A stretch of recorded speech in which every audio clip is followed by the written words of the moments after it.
2019 sera l'année des baisses d'impôts, 10,6 milliards d'euros de baisse. C'est ce qu'on apprend aujourd'hui avec la publication du programme de stabilité, ce document que le gouvernement envoie chaque année à Bruxelles pour tracer la perspective des finances publiques. Autre nouveauté de ce programme de stabilité, Bercy indique que sur l'ensemble du quinquennat, la baisse atteindra non pas 1 point de PIB, mais 1,4 points de PIB, c'est-à-dire environ 35 milliards d'euros de baisse d'impôts sur le quinquennat. Alors le gros morceau sera bien évidemment la suppression complète de la taxe d'habitation pour environ 20 milliards d'euros, mais s'ajoute à cela cette année les exonérations des heures supplémentaires pour 3 milliards d'euros.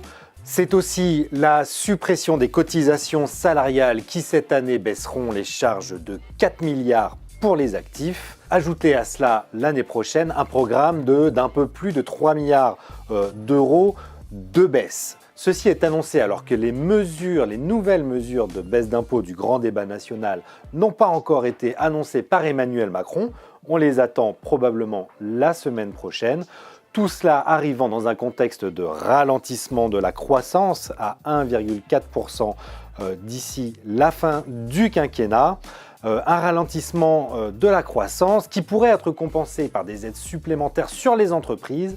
Sauf que là, après une baisse d'impôts de 9 milliards l'année dernière, eh bien ça s'arrête cette année et les baisses ne seront que de 2 milliards l'année prochaine. Quoi qu'il en soit, Emmanuel Macron promet désormais 35 milliards d'euros de baisse des prélèvements obligatoires sur le quinquennat.